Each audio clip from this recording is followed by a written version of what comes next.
ዓርብ ዕለት ምድር በሐዘን ተናውጣ ፀሐይ ብርሃኗን ከልክላ የዓለሙ ፈጣሪ በመስቀል ላይ ተሰቅሎ ዋለ። ዛሬ ደግሞ ምድር ጸጥ ብላለች። ታላቅ ዝምታ በኢየሩሳሌም ሰፍኗል።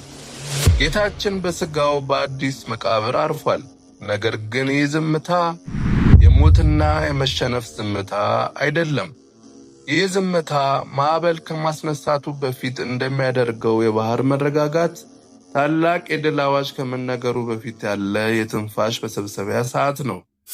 የተወደዳችሁ የእግዚአብሔር ቤተሰቦች፣ ዛሬ በቤተ ክርስቲያናችን እጅግ ልዩ የሆነች ዕለት ከሐዘን ወደ ደስታ መሸጋገሪያ የሆነችውን ታላቋን ቀዳም ስዑር እናስባለን።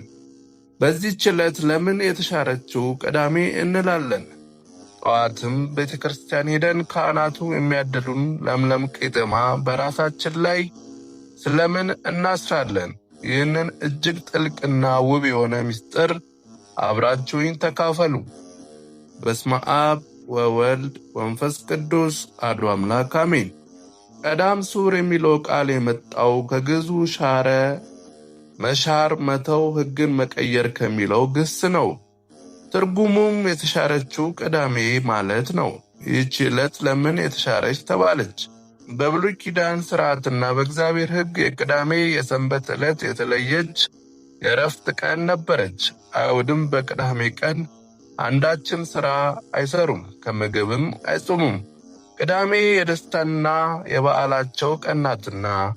ነገር ግን በሰው ልጅ ታሪክ ውስጥ አንዲት ቅዳሜ ብቻ የጾምና የሐዘን ሆና አለፈች። እሷም ጌታችን መድኃኒታችን ኢየሱስ ክርስቶስ የዓለምን ኃጢአት ተሸክሞ በመቃብር ያደረባት፣ ሐዋርያት በሐዘንና በፍርሃት ተደብቀው የዋሉባት ይቺ ቀዳም ስዑር ናት።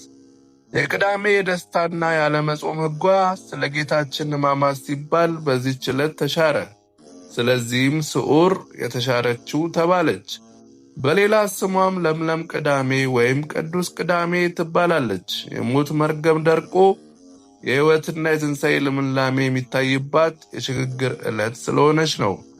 በቀዳም ስዑር ምድር ላይ ያለ ሰው ክርስቶስ ሞተ ብሎ ሲያለቅስ፣ በታች በሲኦል ግን ታላቅ ጦርነት ተከፍቶ ነበር።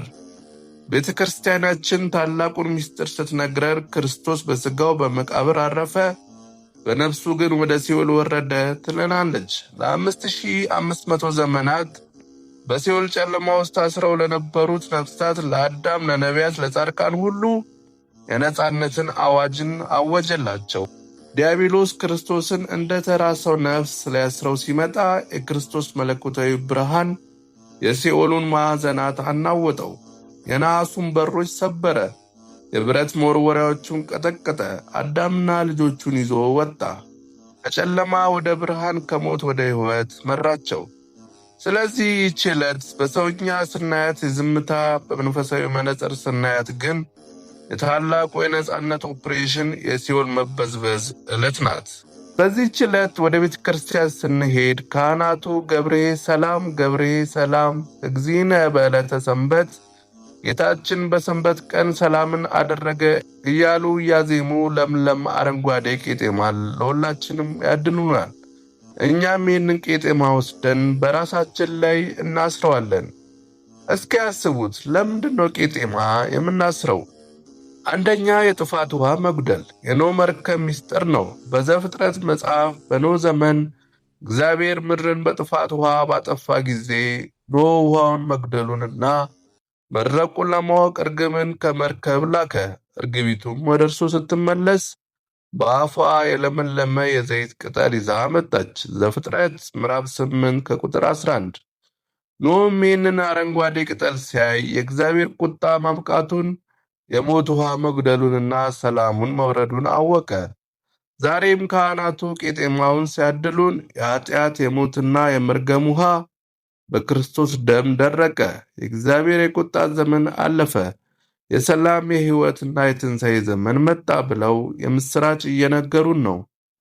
ዓርብ ዕለት አይሁድ ለጌታችን የእሾህ አክሊልን ጎንጉነው በራሱ ላይ ደፍተውበት ነበር። ያ እሾህ ኃጢአታችንና የውርደታችን ምልክት ነበር።